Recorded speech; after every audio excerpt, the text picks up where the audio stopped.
Today we're going to break down hip to shoulder separation and what is really important about it. Let's get started. We've seen a lot of talk recently about hip-shoulder separation and always trying to get more and more so the pelvis opens and then the shoulders stay closed until you're to the point where you're at your max limit of flexibility. And that's not really what we want. It's not about getting so far into hip-shoulder separation. It's about the timing of your hip-to-shoulder separation and how that timing occurs. You don't need a lot. You just need to stretch the muscle or stretch the tissue at the right time. Think of it like a rubber band. When you move into it, it's got to stretch and then recoil rapidly. So it's about getting the stretch at the right time and getting a high velocity recoil out of it. One of the drills we've seen recently is where an athlete will start with their pelvis forward and then they'll rotate to their maximum extent through their trunk and then come through and throw from there. So they kind of do it dynamically where they stretch and go. And what the idea of these people are thinking is we take your core from a relatively low stretch position, and as you rotate, go ahead and go slow for me. You get a big stretch, a huge stretch, and then you're going to come through and throw, but the problem is your pelvis is already opened up to the target.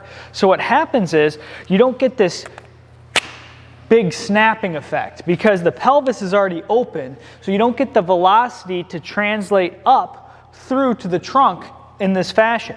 So what we like to do is instead of starting here and trying to rotate all the way to the limit of your flexibility, which number one isn't good because it takes your core beyond the point where it can actually contract. Think of your muscles. Where am I weakest? The bottom of the bench press?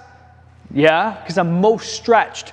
So if I go into this stretch, I've gone to the point of passive or lengthened insufficiency. And what I mean by that is the muscle's so stretched that it can't recoil. So you get to this point where instead of being able to snap back, you stretch so far that you've actually reached a failure point where the muscle can't return back to that normative length very quickly. It's no longer plyometric. You've gone beyond the point where the muscle fibers can actually grab and ratchet, and the sarcomeres can ratchet and shorten because there's structures in the muscle called myosin and actin, and they have to be able to grab each other. The myosin heads have to be able to actually activate into the actin. If they can't, you can't shorten the muscle or you can't contract the muscle effectively. So you take the muscle to its maximum limit, it no longer has any power. The other component here, like we talked about, is the pelvis is an opening.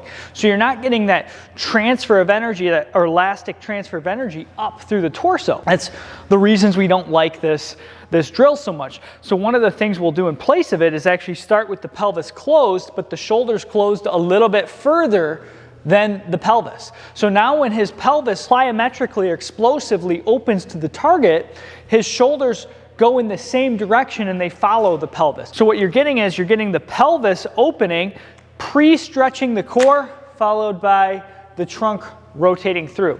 The pelvis is going to rotate in a good throw at about 700, even up to maybe 900 degrees per second, whereas the upper torso, the trunk up here, is going to rotate at 11 to 1300 degrees per second. So now what you're talking about is an increase of speed as you move from the pelvis up to the shoulders. If you open up the pelvis too early, which happens, like that drill trains you to do that we've seen on the internet prescribed many times, well, now you've actually slowed the rotation down. If you're looking for the most comprehensive resource on training and rehabilitation of the throwing athlete, check out my book, Arm Alloy. The link is in the description. Now, back to the video. One more time, show the first drill, and then we'll show our kind of antithesis to that that's more biomechanically sound. So it's not a very plyometric movement. It's not very explosive through the core. It's maybe a good stretch, I guess, for the core if you feel tight, but it's not training the right biomechanical sequence. So here, where he's a little bit closed, he stretch loads here. We can have him tilt this way if we want. And now from here, he's going to be able to throw more plyometrically towards the target. So that replicates what happens when you throw. The pelvis comes through, boom, pelvis opens, then the shoulders punch through. And there's exercises you can do to increase your available range or strength through that full range of motion. We'll show you an example of those here. He's going to go down into a squat, deep squat, basically exaggerating that loading position as you move towards the target. Now from here, he keeps the knees wide. He's going to do an up and under punch to one side. So now he's holding his pelvis where he's at here. He's rotating through his torso, more working on the posterior aspect of the core here into rotation, which is really important early in the throw. Posterior aspects of the internal and external obliques on the backside, erector muscles, and all of the other things that are necessary for the hinge early in the throw with a lift. Keeping the knees wide, come up a little bit higher, now go a little wider. So we'll do a distance set. So you're rotating through your full excursion. This would be as if he was a left-handed thrower, but we do it both sides. So now squat down a little bit and show it there.